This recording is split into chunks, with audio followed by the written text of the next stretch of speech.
Yo guys, what's going on? It is me, Calvi, and today I want to show you this amazing frost build.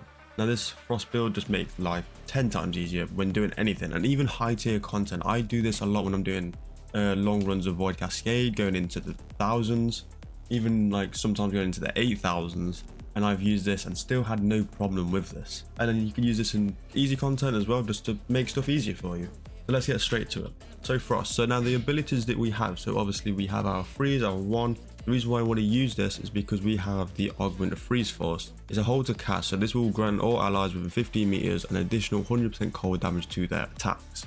So we're going to be doing more cold damage.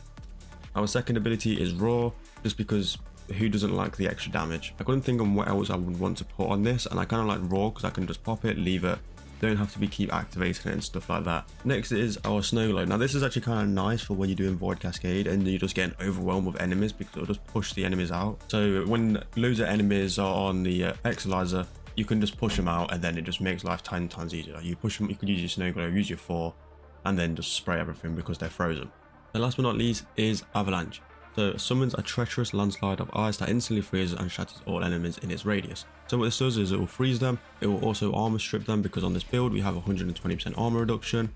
So basically you pop your 4, you stun them, you armor strip them, you shoot your weapon, they're dead. So into the mods. So we have prime flow on here because we want that energy. We have vitality on here, so we just have more health. We have precision intensify, so our 4 gets 90% strength, because the rest of our abilities don't really need strength. Yes, you could argue with raw wanting more strength and more damage, but we mainly want to focus on avalanche with the armor stripping and the overguard gain. We have auger reach on here for range, we have stretch on here for range, we have streamline for ability efficiency, and then icy avalanche, what you kind of need. You need to have this on. So what this allows you to do, so allies within affinity range are coated in ice that grants 60 armor and per enemy hit.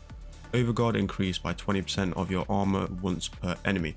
So depending on what your armor is on how much overguard you're gonna get. So yeah, more armor means more overguard you can gain. Yeah, we get an overguard cap of 30,000, and then we have our armor to overguard conversion, which is 40%. So 40% of the armor that we have will convert to overguard. So the more armor we have, the more overguard we can have. And then also with the passive is cold status effects from frost abilities last 100% longer, and then also frost gains 50 armor for each enemy afflicted with cold within affinity range. Basically more armor the more times that we proc 4. So we'll proc 4, we'll do cold status to basically everyone, and then we will get 50 armor per enemy that is afflicted with that cold. For the arcanes, we have arcane guardian. This basically just gives us more armor, means our overguard cap goes up. And then we have arcane energize, so we can replenish our energy a lot easier. So for me, because it's rank 3, 6% chance to replenish 100 energy. Yeah, because we're basically going to be spamming out icy avalanche because we want that overguard cap, and we also want to be stripping their armor. And then for the archon shards that we have is we have a blue shard for our energy, we have a yellow shard for our casting speed, we have a red shard for ability strength, making our abilities a little bit stronger, another yellow for casting speed, and a blue for energy. Now obviously if you have better ones, you can use better ones. That is completely up to you. I currently don't have the better ones at the moment, but this build still works perfectly fine without them. So if you just have the normal ones like me, like I have a couple of the new ones, but if you just have the normal ones like me, you don't have to worry about it. Now for the weapons that I like to use, so first off I like to use is the Cerberus Prime. Now Cerberus Prime is what I like to enjoy, really enjoy the Cerberus. It does a nice amount of damage, but you can use any weapon really. I say Incarnans are quite good, so if you want to use the Bursting Incarnan, Torrid, you could even, if you have a good Exceltra build, you could even use that. The weapons really don't really matter too much because you are going to be armor stripping them. Just any high damage really weapon really, because if you wanted to do like endurance, like Cascade and stuff like that, you're going to want to have something that can do damage. Yeah, this is my Toxin build for my Cerberus Prime. This is basically what I use because we are going to be armor stripping them, so we don't need to have corrosive or anything like that. So on headshot we gain crit chance. Yeah, galvanized scope with a crit chance.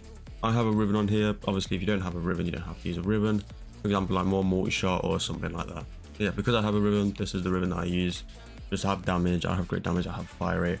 And then also the second weapon that I basically always use is the Laertum. I talk about the Laertum quite a lot in a lot of my builds because it's just really good. We have Hornet Strike for damage, Galvanized Diffusion for multi-shot, Pistol Pestilence so we can get Toxin. We have Auger Pack for damage, Galvanized Shot so we do more damage per status effect on enemies. And then Magnetic Mic, so we have that 60% magnetic. lethal torrent, and then we have accelerated isotope, so we also get radiation and fire rate. So we basically have 3 statuses, and basically making this mod basically work. And then we also have secondary 45. And then this is my dual Icarus build, so let's just go through this real quick. Swirling Tiger for stance. We have Northwind on here for the cold.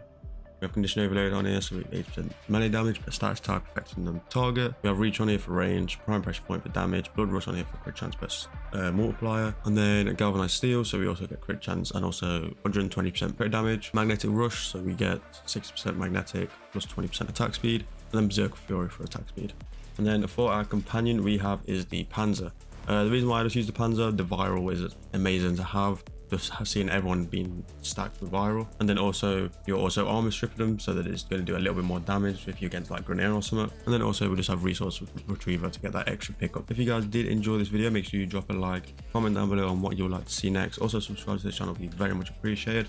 Also check out my Twitch. I do a lot of giveaways. Like last stream I gave away 3 prime sets. I gave away 2 Gauss prime and also 1 Gara prime. Yeah, if you want to maybe have a chance to win just some free prime sets, make sure you drop by. The link is in the description down below. Yeah, see you guys later.